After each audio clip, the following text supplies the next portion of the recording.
Hello and welcome to another gameplay review on the Virkayu gameplay channel, and in this one we are having a look at the rank 1 Nidalee on Korea and most likely in the world then, and you know, much to my surprise, when I look it up, Canyon. Who would have thought?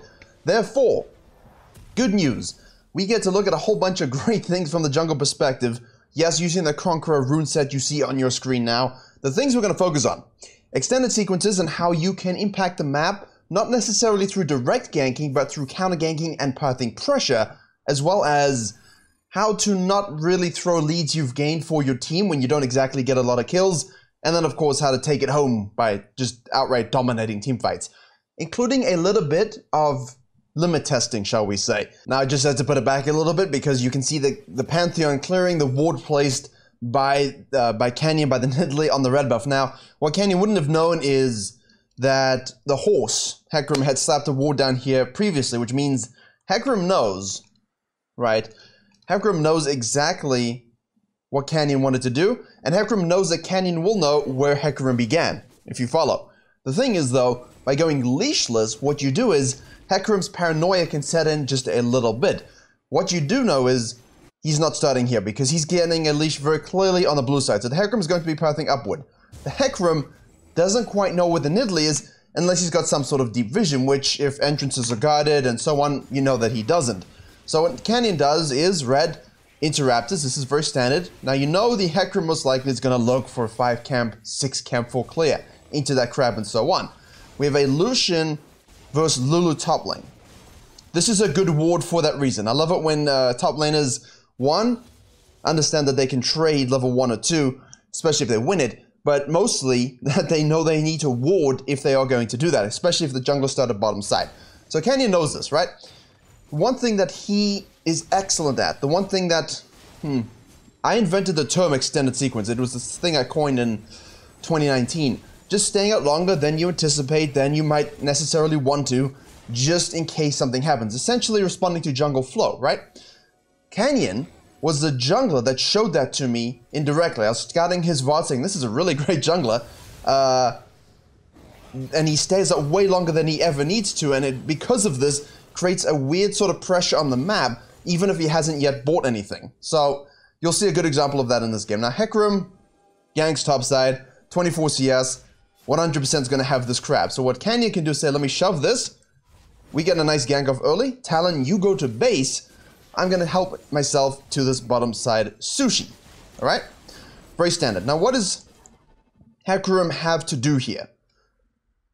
Because Nidalee did this and showed from top side, Hecarim knows exactly the path that Canyon did. Now, his paranoia can relax a little bit. However, because he knows she went down, the thing is, once he's done this, Hecarim most likely will reset and go for his tier 2 Grump and look to full sequence again. Very standard stuff now. What if the Nidalee has decided, hey, I'm going to invade your tier 2 Grump and look for a fight, which is a possible play, 100%.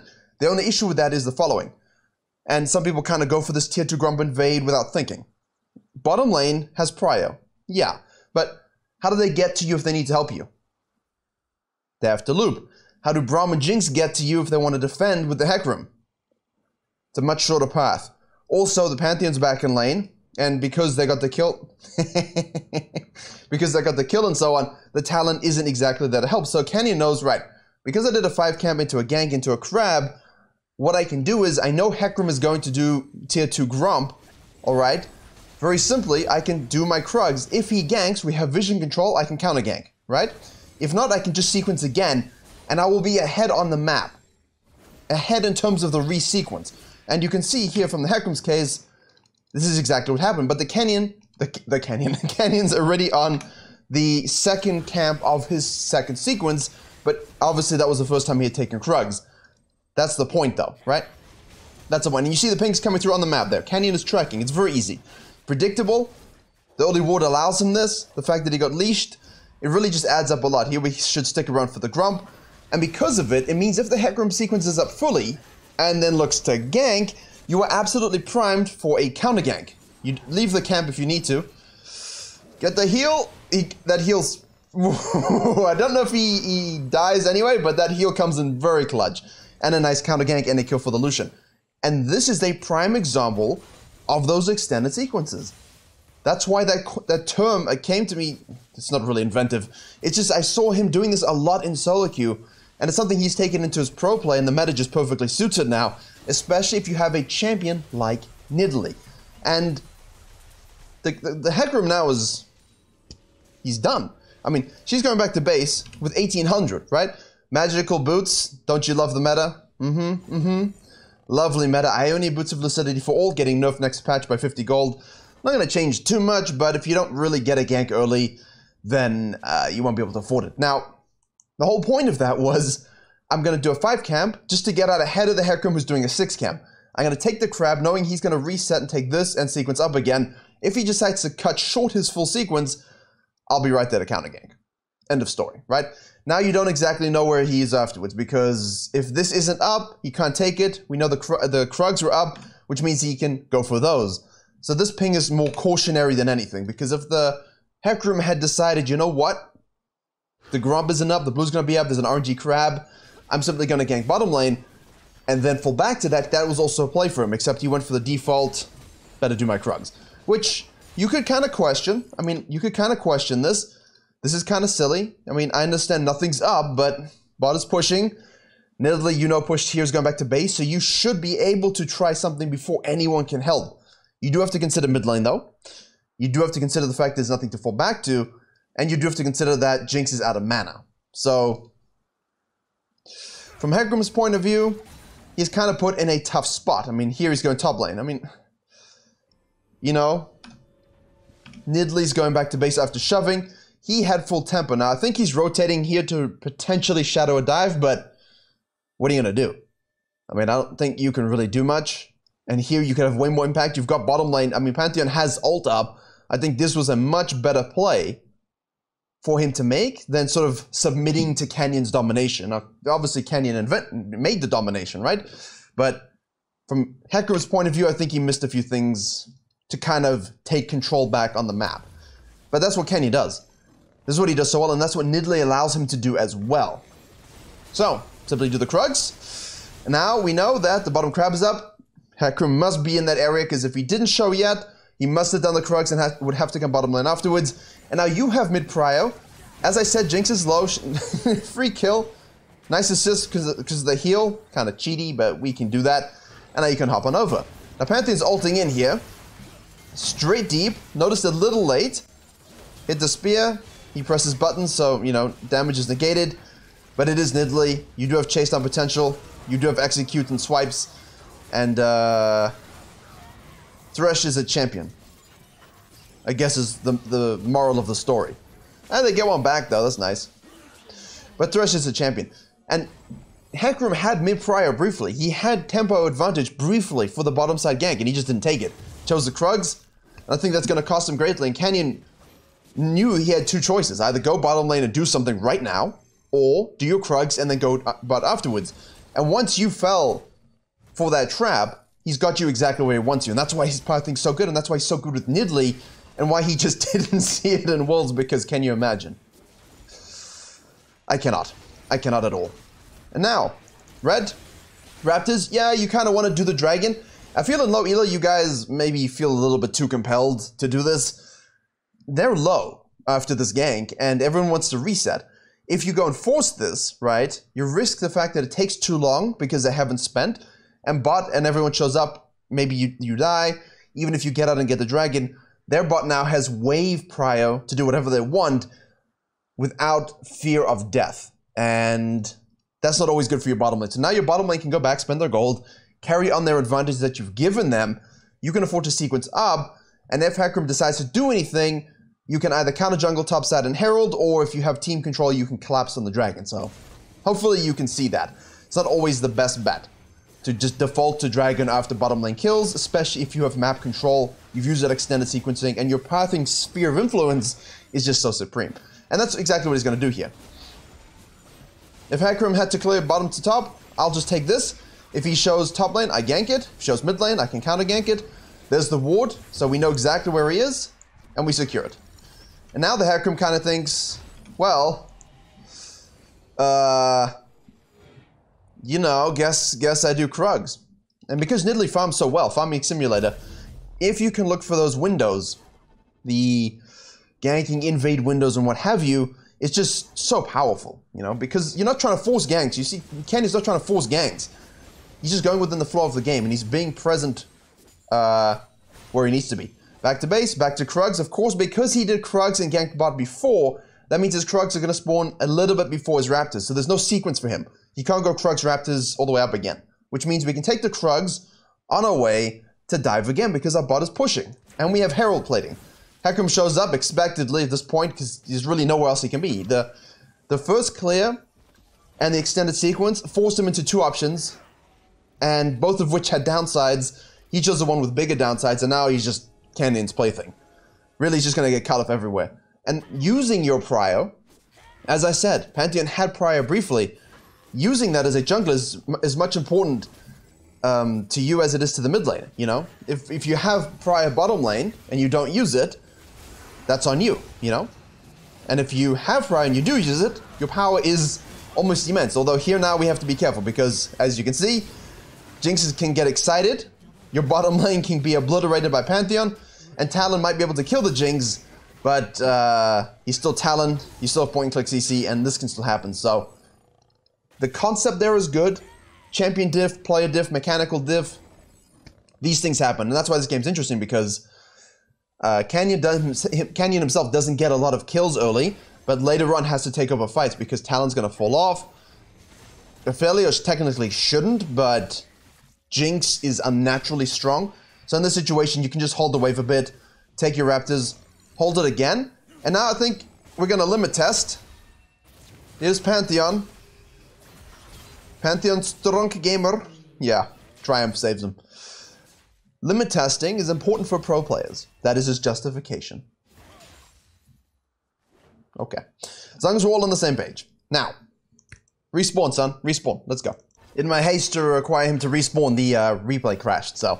But he's out of base, and now instead of, you'll notice, going topside, because, you know, he did Raptors, he did Krugs, they had a fight, he did Raptors after it failed, he limit tested bottom lane, mid lane. If he didn't do that, you can continue the sequence, but the Herald is expiring, the next objective is the Drake, and we still have bot advantage here. So yes, you might be compelled once again to go topside, but there's nothing for you. Understand that the highest tier camp on the map for you are the Krugs, level 8.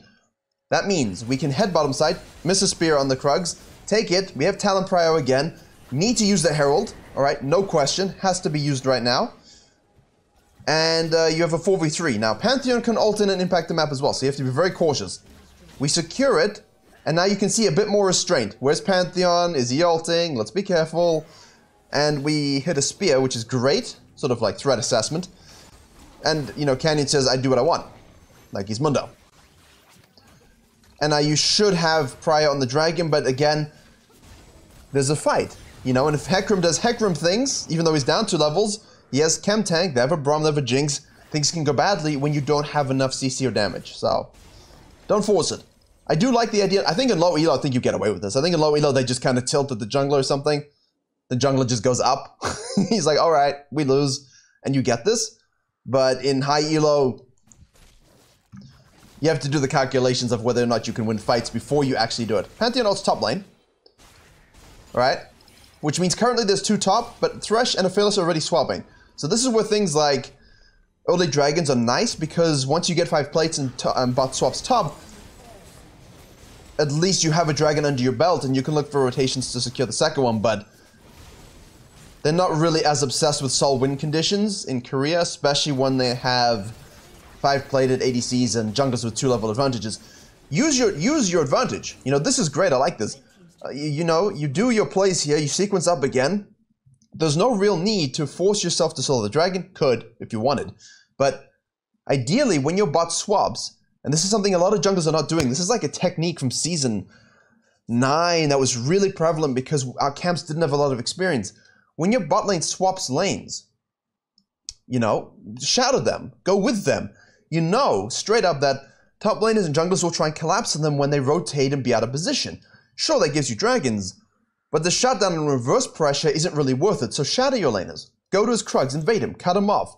Be there in case something happens. And now you can extend your sphere of influence with your pathing to almost, well, to such a level that Hecarim will not want to queue up for another few hours until Kenyon's gone to sleep. You know, like look at this. The wall hopping from Nidalee is especially unique. And what makes this current phase of the game her disco. She can do whatever she wants. Whatever move she wants to do, she can do it. It's the 80s all over again. I mean, look at this. She's not going to get anything, right? But the threat of her doing this is forcing them all to back away. Lulu's top lane, Pantheon shows bottom lane. Hecarim uses the advantage that he was shoved out into the dragon. So that's very, very good, right? Aphelios and Thresh based. She used the pressure for a bit of poke. Hecarim used it for dragon. That's absolutely great. However, if they turn it into a fight because everyone's freshly juiced with plates and a lot of gold, then that dragon's worth a trade. In high elo, of course. I mean, I'm not a fan of giving up dragons to this degree. I think if you're looking to climb, objective ping-ponging is your best friend. If you want diamond, that's how you do it. You get bottom lane ahead, you get pariah, you suppress the enemy jungler through better pathing, you get a dragon, you sequence upside, you try and get that herald, you swap back to the second dragon and so on, and just make sure you're paying attention to where laners are going. But as you can see, sometimes there's merit just to making sure your laners are safe and they can do what they need to do. However, that's where things get inherently risky if they don't use that lead, and you'll see what happens. Nice stun there, but a Lulu with Chemtank Hecarim. I enjoy. Very difficult. You know, like high mechanical skill cap, you know? Look at him go. There we go. Skills, baby. Skills. I hate this champion. Can we really just gut it? But nice kite back. I mean, this is exactly what Canyon's meant to do. Keep peel with the heal. Let them burn their spells. Once they've used everything, you have health advantage, you have poke advantage, sustain advantage, and you have 200 years. And so you can turn it around. So all of this is great. Well played by Kenny. He kited back, he went back in, he counter jungled all at the same time. All from early pressure. How do we close this game? How do we close this game? Well, firstly, keep counter jungling, right? Keep wall hopping, get the second herald. Huge for push. Second herald is not appreciated enough, ladies and gentlemen. Second herald allows you to make game-winning map destruction. You turn damage onto 100 in your game, and you start destroying some bricks. This guy can die, most likely. Okay, he's lucky this time. So, he kills the Lulu, who's not really in the game. It's more, how often do you have someone splitting topside into this tier tower while everyone's resetting, and then they just die? That happens a lot. In the last video, we had a turbo rage splitting Lucian. But the thing is, when pro players and higher players rage split, they still accomplish macro things because everyone knows what to do. Pantheon then decides to go off the deep end. I don't know why. This is, okay, because he's Pantheon. Yankos Spear.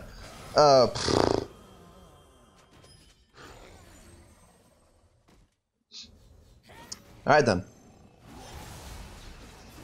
So we're gonna call this, he's down 3 levels. Nice kiting. Thresh, Fear. Still has a little bit of mana. Can go is Coop. If only, man. The ghost. Oh, that was entertaining. I enjoyed it. I enjoyed that one. Not sarcastically, though. So the Pantheon decides to go in and... Jesus. Champion. This one, though. Come on, you're down 3 levels. I mean, granted, she's low mana. And...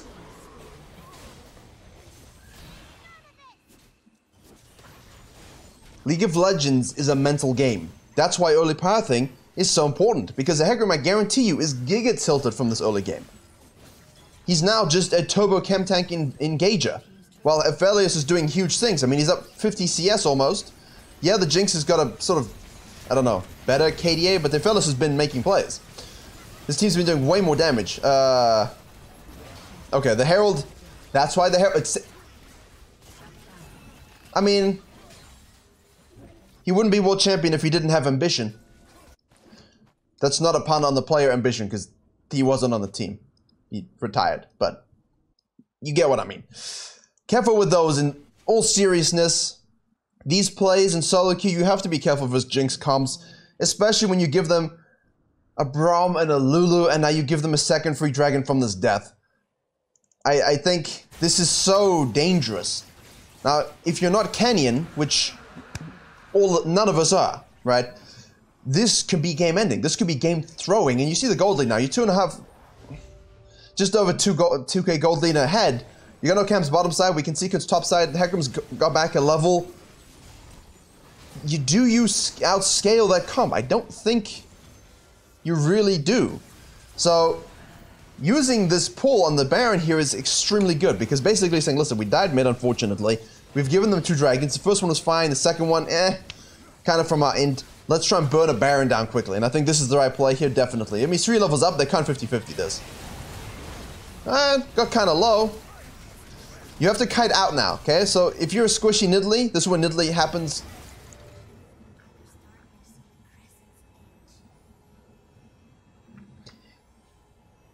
We meme the spears.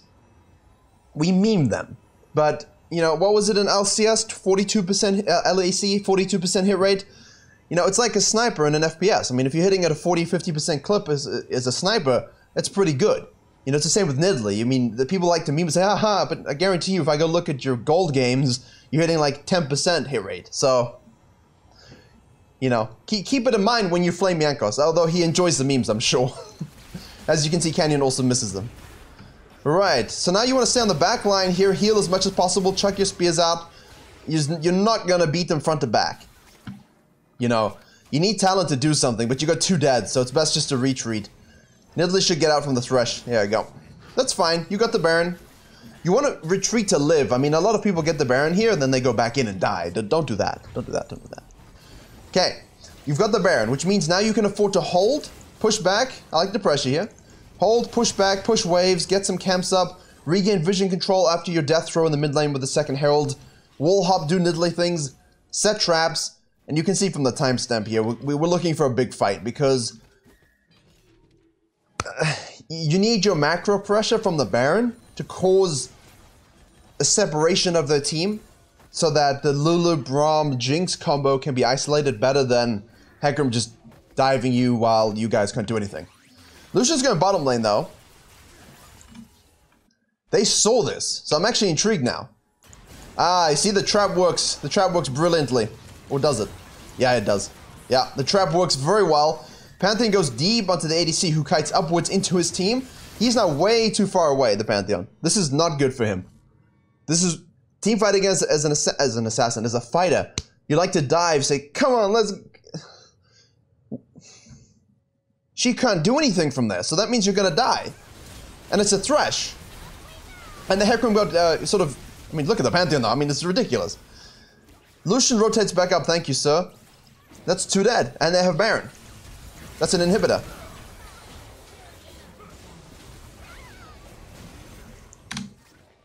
Sorry, let's just watch that properly from Jinx's perspective. Because she ended up in a position that's very confusing to me. Oh, she wanted the reset. She got the reset, but then thresh. Yeah, don't do that, dear. Don't do that either. I mean, it was well played. You have to set a trap, get a pick first. You're not going to win front to back. Pantheon then goes too deep. You kite it out, you kill him. Now you have numbers advantages. The Jinx kind of ints it. I still think they win it regardless, but this should be free inhib. Again, though, 7-11 now. I mean, the KP in this game is going to be huge. Very high. Blues up, take that. Take their jungle. This is all standard macro stuff. Reset. Right, Void Staff for extra damages. Basic true damages. Philios takes a red buff, as is expected. We have the Zonias. Grievous Wounds.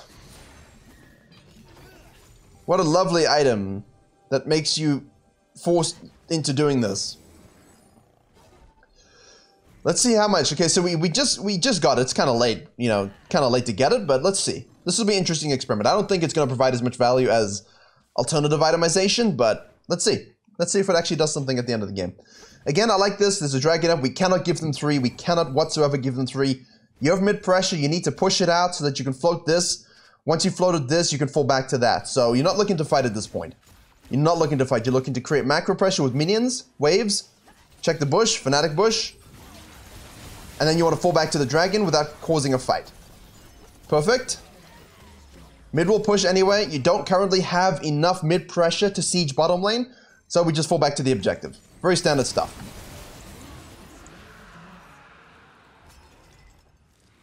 Cheeky. teamer from the Discord were playing some Flex, stole a Baron with a Jinx ult the other day. That was entertaining. That was very entertaining. Again, look at this, not falling to the jungle. I told you, he's gonna split and he's gonna die. This is so predictable. That's why the Nidalee pressure here is so... Oh, disgusting. That's why the Nidalee pressure here is so good, because you can wall hop and collapse on this very quickly, and the fact that the whole team does is great. In your games, it's most likely you don't do this, but if you're really fed like the Nidalee, you should be able to. And now we can pressure top side, because we got 3 dead. Mid wave is pushing as well. We want to kind of aid that along. The eternal question, can there end? Now, Lulu is up at 9, Jinx is 12, Braum is 13, but you have 2 ADCs and you have Nidalee. Now, if Canyon kills Pantheon, they can probably end if they focus all the structures, because Hecarim's going to use everything, right? He's going to use everything. He's going to die. Canyon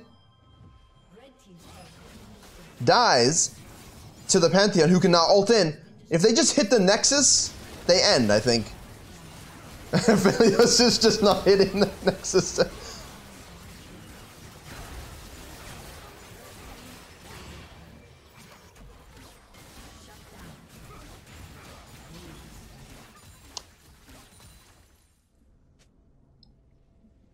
I mean, that should be game. That should be game. I'm tilted. I'm tilted. I can make this a reaction video now.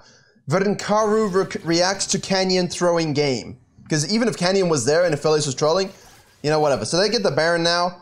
And now you're front to back team fighting with a Baron team, which means you don't really want to be doing that. Because you're kind of don't really outscale the Lulu Jinx. And the fact that Hecarim doesn't even have to have skill. He just does this. And as you have no CC, you die. And see, that's a lot of healing reduction now. That came in. But it's still, I mean, is this going to change the nature of a fight? Unlikely. He's cutting the wave. It's like, this is not like Korean solo queue. They have to back now because... Actually, I don't even think he can kill her. I don't think he can kill her. At least he cut the wave though, so now they can't really do anything. They'll get the dragon. So this dragon's coming in pretty hot. And now basically they sit around, map controlling and warding, no doubt. He keeps trying to backdoor. That means at the very least if they chase him, you can Baron turbo first. I mean, you've got a Philios and Lucian. Cut off again with Nidalee. Jinx gets resets. Oh no.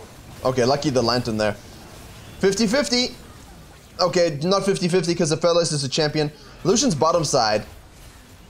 This is just ridiculous. It should have ended at 26, but I'm covering it because it's just so annoying. Oh no, Jinx is going. Canyon still does things. Okay, Canyon time. Let's go. They overchase trying to kill their Philios. Kill the Lulu to get the shields. And now you're huge, so... Zhonya's and heal and kills the Jinx. Yeah, okay. That'll do it. That'll do it. Healing reduction in the end 1500, so not... Okay, so... In the context of the fact that they should have won the game, it was a waste of time. And the fact that the game went longer than it should have, it ended up providing a decent amount of value, but still... Nerf Moonstone, I hate that item. Hopefully you enjoyed the extended sequence of pathing, looking at how one of the best, or if not the best, jungler in the world, and at Nidalee, actually executes his game plan and just suppresses the enemy jungler through map control. It's actually really fascinating, actually. Apply to your own games. Don't forget objective ping-ponging for the most success. Thank you very much for watching. Coaching link below. A lot of content coming this week on this channel for all the new junglers, Morgana, etc., whatever. And yeah, I will see you all in the next tutorial. And just hit the damn Nexus if you can end the game, please.